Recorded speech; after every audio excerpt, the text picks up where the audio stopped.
The great thing about Rocket League is that everybody really starts at basically a level playing field. I'm sure you've probably heard people say that there really are no advantages for any one player because everybody has the same equipment versus other games where there are things like characters and different weapons. And that's true, but is there more to it than just that? If you are given the same equipment as everybody else, the only thing that you can hope for is that you use that equipment better than everyone else does. And in a game like Rocket League, literally every small thing makes a difference, so you have to try to give yourself an edge wherever you can besides just being really good at the game. Which is why in this video I'm going to be talking about things that you could be using to your advantage that basically most people probably don't even know about or aren't trying at all. Not only are they not doing them, most people probably have never seen or considered some of the stuff in this video. So without further ado, let's jump right into it. Today I'm bringing you 4 Rocket League hacks that actually work. This first one is actually pretty funny, but have you ever jumped into a ranked match at whatever rank you're at, but especially in the higher ranks, and seen a car that maybe looks a little bit like this? Something that is just so stupid and silly,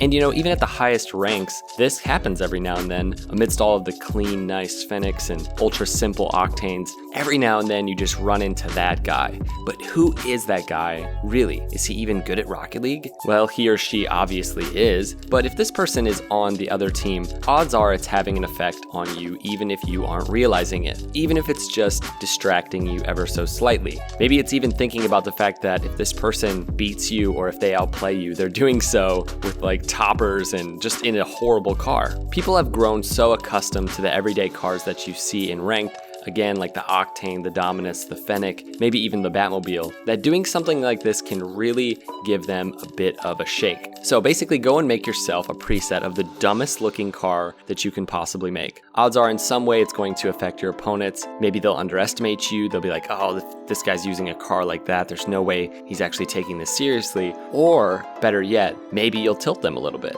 I've seen people in ranked get upset and start becoming toxic just because somebody's car design is stupid or funny looking. Now there are some drawbacks to this strategy as well. If you do decide to do something like this and you're going into a game mode with teammates and you're solo queuing, it can have an effect on your teammate in the same way. They could maybe not trust you or not think that you're a good player. Maybe they see your car and just sort of have a negative outlook on you because of it. And we all do know how important trust is in Rocket League. So use this one at your own discretion, and maybe this is just something that's better for 1v1. All right, this next one is a lot more practical, and I know that some people do this, but really everybody who wants to improve should be using this to some extent, and that is that you should practice in slow motion, especially right before you jump in a match. Now I know this isn't exactly a hack, but if you try this, it almost feels like a hack. Sometimes whenever you get on Rocket League, your car just feels kind of stiff and slow. It's hard to explain. Some people have called this the heavy car bug. It's hard to explain, but it's most likely a psychological thing. If you've played a lot, you probably know what I'm referring to. Sometimes you feel like your car has like 2 tons of bricks just packed into your little Octane. And when this happens to you, the best thing to do is to go into slow-mo. And if you're on console, you can use the slow-mo mutator for private local matches. If you're on PC, you can also use Bacchus mod. And on top of that, if you're on PC and you're using Bacchus mod, you can not only turn down the game speed in free play, but also in custom training as well. So if there's a shot that you're struggling to hit and you just can't get it, try practicing in slow motion and you'll be shocked how much faster you can get something down. After you're in slow motion for a little while and you can sort of come back out of it, it actually feels kind of crazy jumping into a regular match because it just feels so fast and it really does cure that sort of heavy car bug. Again, this isn't exactly a hack, this is almost more of a tip, but it feels like a hack. All right, the next one is something that I actually see the opposite of quite often. I often go into matches and people have gone ahead and made their names ridiculously long, I guess because they think it's funny, like basically as long as they can make them.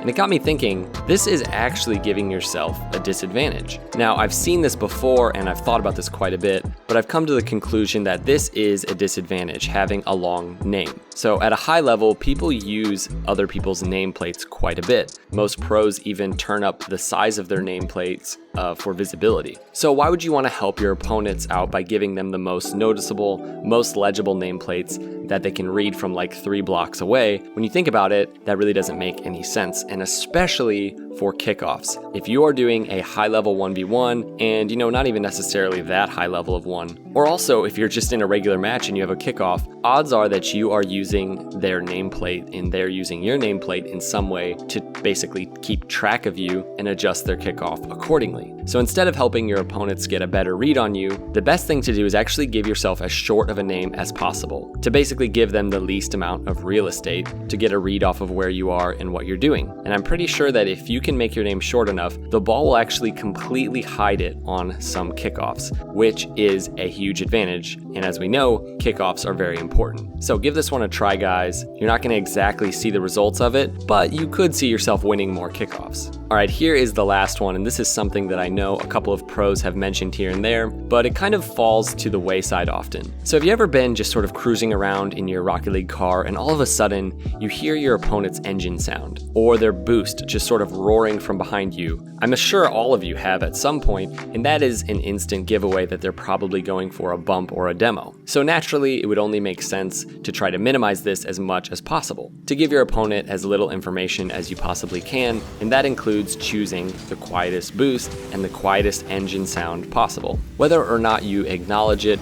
Rocket League really is a game of information.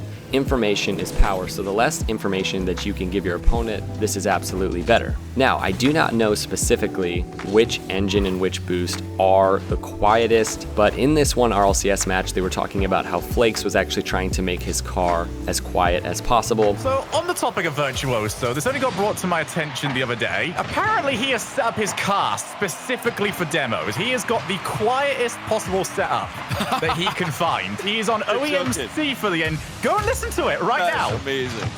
And apparently he was using Alpha Boost, so you might have to go by Alpha Boost to get the quietest boost, but I'm sure that's not the quietest boost. And it's also possible that this is us just telling ourselves things are quieter. They could be just at different decibels, but I don't know, it feels like some boosts and engine noises definitely are louder. I think that this list just goes to show that there really is so much to this game. Many of us could be optimizing our game so much more than we currently are, and there are plenty of other little things that you could try that a lot of people aren't doing. For example, if you're on a lower end PC, turning your graphics and all of those settings way down, like as low as possible, can give you a huge advantage just by getting higher FPS. If you have a lower end PC or you're playing on like a laptop, I'm sure many of you already know this. I know I've been there before, trying to get as many frames as I could out of my crappy computer. But even on the high end PC, turning your graphics down is a really great way to get basically better frames. Even if it feels like you're not necessarily getting better frames specifically in front of you, it does affect the game on the back end, and especially your input and stuff like that, to have lower settings. Anyways, if there's any hacks or optimizations that I couldn't think of, or ones that you're maybe taking advantage of that nobody else is, leave them down in the comments below and let us know, and we'll see you guys in the next video. Peace out.